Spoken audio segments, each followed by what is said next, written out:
Hello, Keese. I've searched the internet and watched lots of YouTube videos, and here are 101 of my favorite tips and tricks for Zelda Echoes of Wisdom. I'm pretty sure you won't know all of them, but I guess we'll see. Tell me which ones are your favorite and if you have any of your own. Please know that this is not a beginner tips video, so there will be spoilers of future Echoes.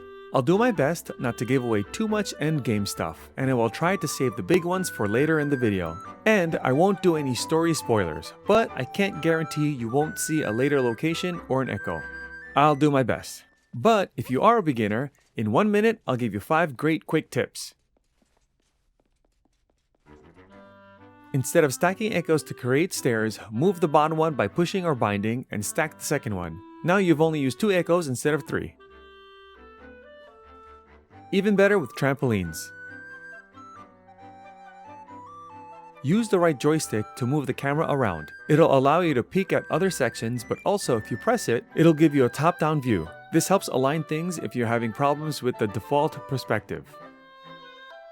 Beds give Zelda health when resting. Instead of waiting while resting, sleeping and unsleeping is faster. This is true for all beds.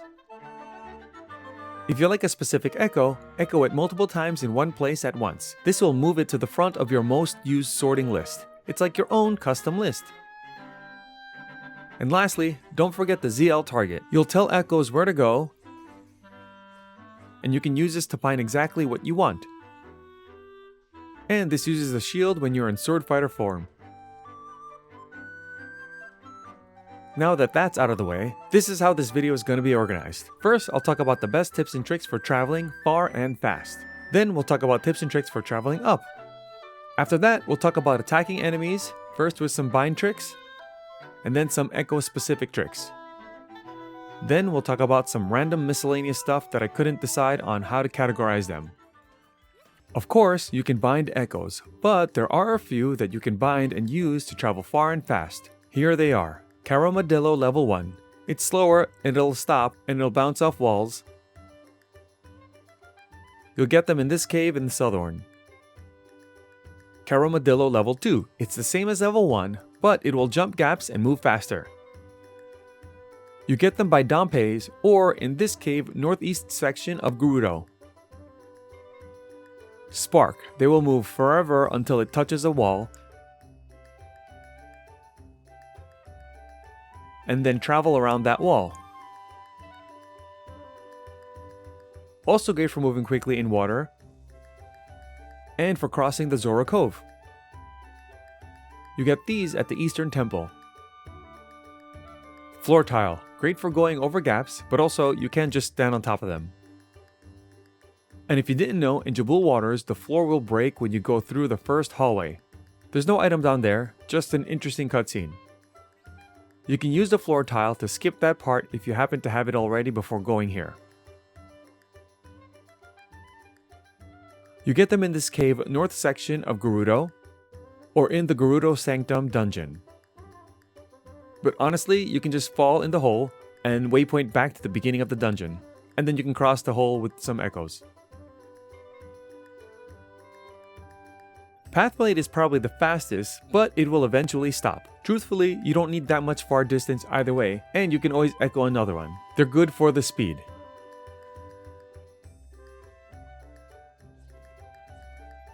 You get them at the Cryptic Cave east of the Sanctum as part of the main quest.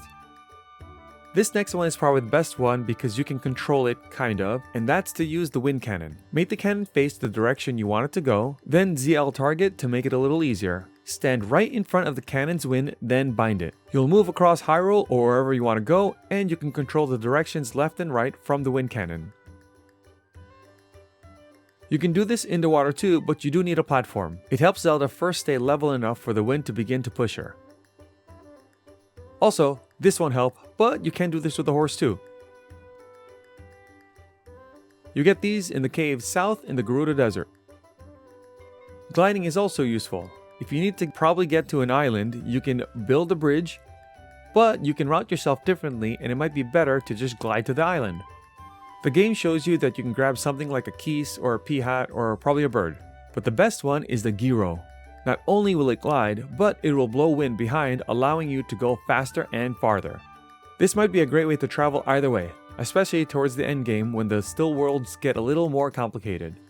You get them in this little cave in the Elden Volcano. Old beds are great echoes for traveling too, don't sleep on them. Of course, they're used for sleeping and traveling forward and up, but we can make that just a little better. Normally, beds go just half a block up and forward for a whole block, but you can bind them to move a little bit more forward. Then echo another bed, then continue doing this. You'll be able to go a little farther forward. You can now cross bigger gaps even easier.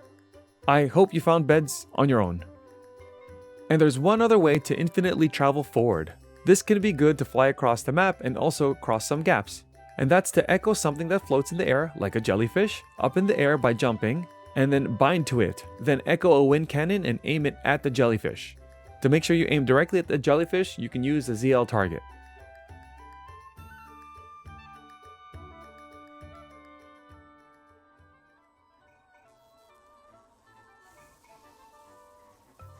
Now that we talked about easily traveling far and fast, now let's talk about easily traveling up. There's been many discovered ways, and they all depend on which one you like, which is easy to accomplish, and where you are in the game.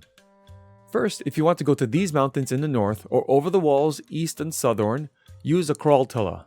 As long as a crawl tulla doesn't see an enemy, they'll crawl all the way up any walls. You can go to some difficult to reach places and also some areas that seem like you're not supposed to go there at the time, and maybe you just want to check them out. Also, you can use them for any items that seem too high to reach if you don't feel like using multiple echoes to climb something. This can be used to skip the main part of the Jabul Ruins dungeon too. If you don't want to do the whole dungeon, climb up to the top, go to the right side to get the big key,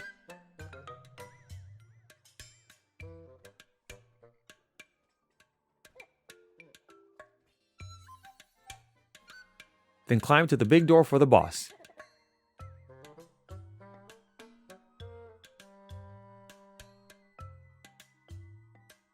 And the dungeon is complete just like that. You get them in the Southern Prairie. Then there's Crow and Crow. Echo one crow and bind it. Then echo another one and carry it. Now every so often, press R to follow the bound crow, then release R to glide with the carried crow. Then press R again and continue this over and over as long as needed. Zelda will continue to fly up. You get these right at the entrance of the Gerudo Desert. Next, let's talk about the Gustmaster. Gustmaster literally gusts things away. So why not bind it, and then when it activates, it continues blowing you up until it stops. If you stand right against the wall, it'll blow you right up against the wall. Jump, and then you can use this to quickly climb some walls.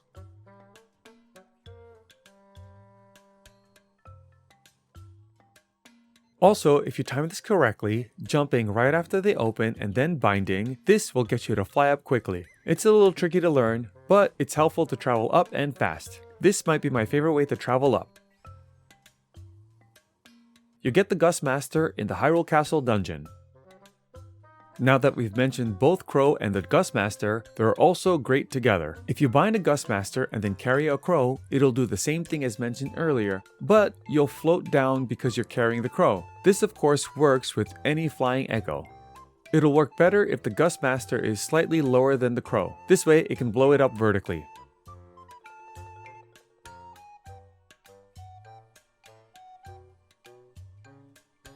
Another popular one involving a crow is to echo the crow and bind it, then echo some meat. Carry the meat, then press R to follow the crow. The crow will try to grab the meat while taking you with them. You'll infinitely fly vertically and horizontally. Just be careful not to hit a wall. Tornadoes are decently useful echoes. They're fast, they move straight, and they blow things away. Even the piles of sand.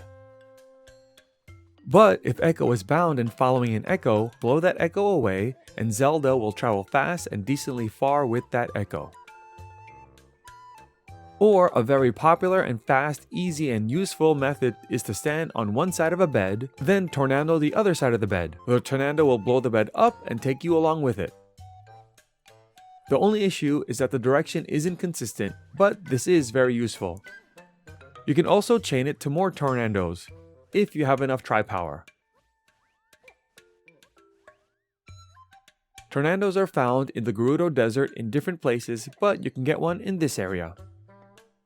Because you need Tri to be stronger, this might not be useful until later in the endgame, and by that time you may not need it, but it's still fun and interesting either way, and that's to use flying tiles. Jumping on one, echoing another, then jumping on that, and then you can keep this going. This can keep going until the game tells you you can't.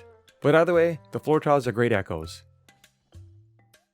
Plat booms are also great for height. You could use this almost anywhere, anytime. First of all, their default height is great. They should be used either way. Second, they do go up 4 blocks high from wherever they're echoed.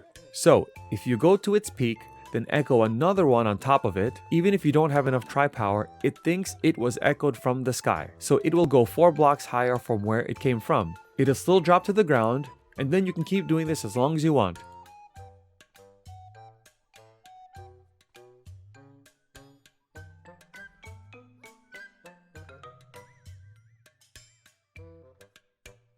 You can get plat booms in the hole above Gerudo Town. Bind seems to be a simple ability that allows Zelda to move things, but there's so many tricks you can do with it. My first tip, which also seems a little simple, is to not forget to ZL target the thing that you want to bind. I did already say this in the beginning, so I won't count this one as another tip, but in my first playthrough, I didn't know about this one, and I always had to move and jump to free aim for the thing that I wanted to bind. The next basic one that's very useful is to move enemies in positions that they don't want to be in. Use bind to behead Dekubabas. Use bind to pull off shields from enemies. This includes obviously the Moblins, but even Link. Use bind to drop enemies off cliffs. You can't take their loot if you do this though. Also, falling off cliffs yourself doesn't take damage, so don't be afraid to go down with them. Except lava. Don't fall in lava. Use bind to drop enemies in water. Most can't swim. With this, you can get their loot. Use bind to hold or move your enemies in one place so your echoes can defeat it, especially the enemies that fly away or run away or throw things. Good echo examples to use would be ones that are melee ones, something like the Sword Moblins or Dark Nuts. Constant attack ones like P-Hats or Ball and Chains, which can be found in Hyrule Castle Dungeon, or Dekubabas that eat enemies.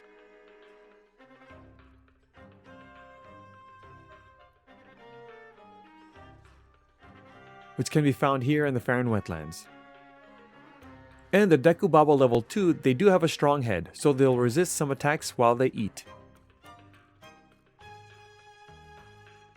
Or the ones that can easily miss enemies like Caramadillos or Keese. Or even projectile enemies like Spear Moblins or Beamos. You can also make holes with hole mills and then drop enemies down if you don't care for their drops. Down, down, down the hole. You can find hole mills in this cave in the north of Gerudo Desert. Or you can use probably the best echo in the game, and that's water blocks. You can use them to drown most enemies, even the strongest ones with lots of health. If you combine them into the water, it's basically a one-hit kill. Taking advantage of this strategy will make your journey very easy. I did speak about this one very short, but this method right here might actually be the best one, so use it. You can even drown some fish. You get water blocks in the rift in Jabu Jabu's den. Use the same idea, but bind your echoes to move them towards enemies. What's different about this is that you can also use this to help your echoes dodge some enemy attacks. Another good one would be a bombfish. They do lots of damage, and they have a decent big splash. These can be found in the cave west of Jabu Jabu's den. Also, any elemental ones, something like an Ignazole to burn some enemies, or Buzzblob to electrocute an enemy. And just like Pokemon, grass and ice types are weak against fire types, so take advantage of that too. Also spinning ones like P-Hats, they move very slow, and also the ball and chain troopers are great ones too. And speaking of P-Hats, they like cutting grass and automatically spin, so if you bind one, they can mow the lawn for you all over Hyrule. Zelda cannot directly attack an enemy, however, you can feel like she can. In the beginning and almost throughout your game, sea urchins are very useful. It's the fastest way to directly attack your enemy. Get close and echo a sea urchin. This is great for one-hit enemies like Octoroks and Keese, and any other enemies that use their body to attack, because they'll continue to go right at the sea urchin. Even if enemies have lots of health, if you're patient and spamming, you can easily defeat those enemies without getting hurt. They're my favorite. Later on in the game, you can also do this with crabs. They don't actually attack higher damage, but they at least move towards the enemy. Crabs can be found in Jabul waters. You can also do this with buzz blobs. Buzz blobs are great because they're also electric and they stun the enemies. And also they have increased range in water or when it's raining. They damage enemies the same as sea urchins and crabs. But again, they do stun enemies, not allowing them to attack. They also continue to walk right into the enemies, so enemies will continue to get attacked and shocked, not being able to attack the buzz blob. They can be found in the northwest corner of the Faron wetlands. Another wonderful spammy echo to use would be the Zero Echo. They drop bombs immediately once they're echoed, so spam them to drop lots of bombs and do lots of damage to enemies. Enemies will also be overwhelmed trying to attack the echo that keeps disappearing because of the constant echoing. You get zeros from the top of the Elden volcano. Deku Babas are great echoes because they eat enemies whole, and it's basically one hit. The only problem is that you cannot bind the Baba because if you do, you'll pull its head off. So you can either wait for an enemy to get close to the Baba, or you can bind the enemy towards the Baba. Another option is to use an echo for the Baba to get on top of, something as simple as a table. This way, you can bind the table and the Baba will move. But there are also some other Baba combinations that are wonderful. The Pathblade, they're fast, but they only go in one direction. Tweetlises are also a great one, punching on the first level and eating on the top level. Not only that, Tweetlises can also survive in water, so as long as they're in the water and the water is not too low, the Baba can survive that too. This might not be worth the effort, but it's still a cool combination. Tweetlises can be found in the very north of the West Cave in Elden Volcano. With that said, Freezards can also float in water, but setting up Babas on top of them is kinda weird, and they'll eventually fall off of them. Another decent echo to do this with is Beamos. They have a decent attack, but they basically are done after one hit.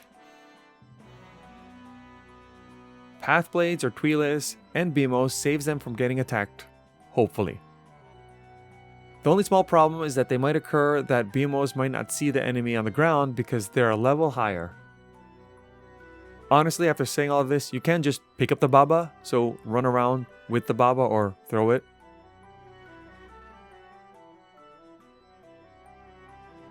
Or you can also bind and move the Beamos. This is actually a pretty great strategy. I use these for Wizrobes.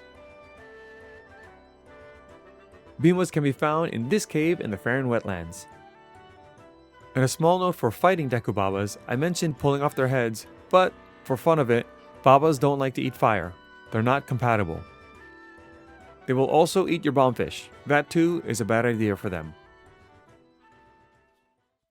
I already mentioned some echoes can stack, and here are some fun combinations, especially with beds. You can stack a bed on a Pathblade for fast travel and EP time. What about a floor tile with sleep time, and why not do this off a huge mountain?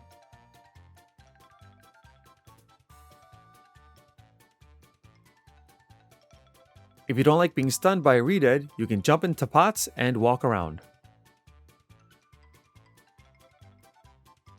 When you burn a Gibdo, they do not turn into Redeads like they do in other Zelda games.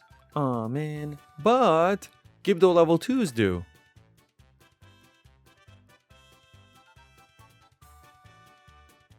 Actually, it's a decently good idea to burn level 1 Gibdos because they run around on fire and they'll eventually be defeated. If you need help moving across some gaps in lava, of course they give you some lava rocks, but they're expensive. You can also use Tweetlises. They float in water and they won't move. This also applies for Freezards in cold water.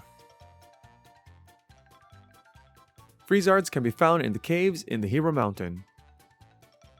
This isn't necessarily super useful, but it's still interesting and fun. Arrows, when using the Sword Fighter form, can also catch fire, so you can use this to projectile burn enemies, or torches. And speaking of fire, whenever Zelda catches on fire, you can use wind to remove the fire, or you can spin a lot.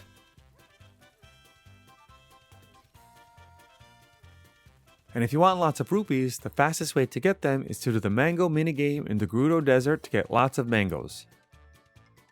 It's an easy game to get lots of mangoes, then you can make smoothies with them in combination with other materials and then sell those smoothies. Of course, this does depend on which items you already have, but the best items to mix mangoes with are kelp, apples, nectar, milk, cacti, pumpkins, butter, salt, and potatoes. They each make a smoothie that sells for 50 rupees. If you're having trouble with this minigame, know that you can use echoes like path blades to help you cut those mangoes.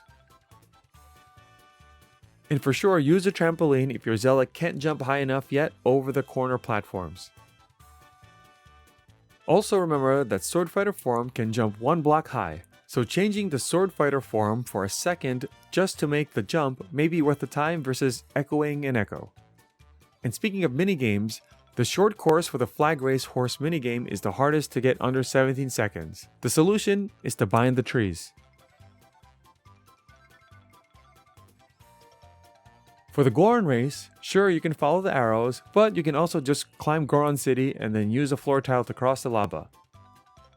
You can then own the Goron and his own race.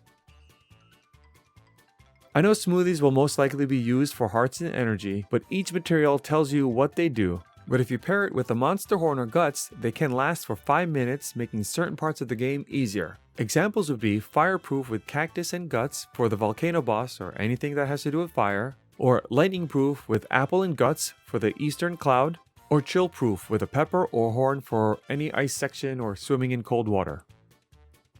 If you don't have smoothies, or you're in the middle of a fight and you can't use the bed, you can't eat the materials themselves. It's not a lot, but it's still something. 9 methods to get you through the water currents in Zelda Echoes of Wisdom. Use your wood. Bind it and follow it by pressing R as it floats up. Works with beds or boxes that are not under the current. Also works with Friezards. And ice blocks. Platbooms. Bind it and follow it too as it rises. Just make sure you echo it as high as possible to make sure it rises as high as possible. Or just platboom and get on top of it. Piranhas, same way, but they also swim up through the current too. Just don't use sand piranhas. Those fish drown. These methods become easier when tries level 3 so you can echo at a distance. Spark. Bind and follow through the current. Best if you bind normally, push it close to, and then follow it with R. Otherwise you'll get too far. Having problems timing the bind? Just wait till they make it around the whole room.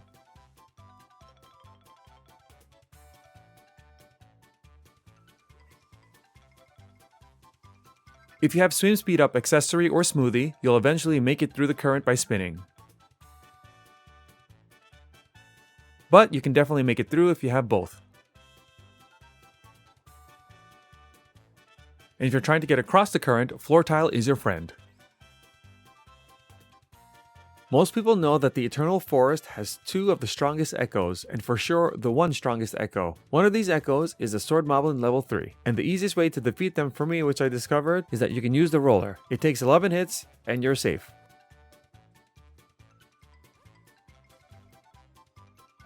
You can also find this Moblin in this cave in Hero. And you get the roller at this cave east of Kakariko Village. And many should also know that Lionels are the strongest echo in the game, and you can get them very early in the game even though you probably can't use it. Well, not probably, you for sure can't use it. The problem is they can be difficult to fight. However, there is easy ways and safe ways to defeat them. If you don't know where they are in the Eternal Forest. Look for the footprints in the ground and then follow them counterclockwise around the forest.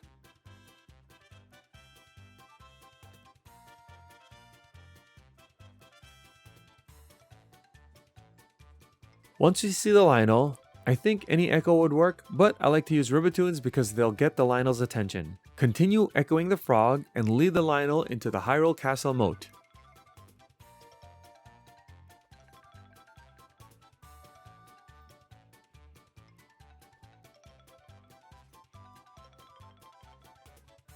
Jump into the moat and echo more Ribbitoons, and then the Lionel will take a swim and never get out.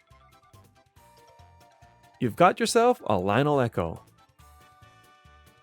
And remember earlier I talked about the jellyfish and the wind cannon trick to float up in the air? Do the same thing with just the jellyfish, and then drop some echoes. You'll be too high and safe from the Lionel, and then you can defeat them using whatever echoes you want. Just use cheap ones so the jellyfish doesn't go away. These are some tips and tricks, and I'm sure there's so much more. If you have any, feel free to share them in the comments. And if you like tips and tricks like this, check out these videos for Breath of the Wild and Tears of the Kingdom. Consider subscribing or at least checking out the channel for more Zelda content, and thank you so much for taking time to watch this, and I'll see you next time!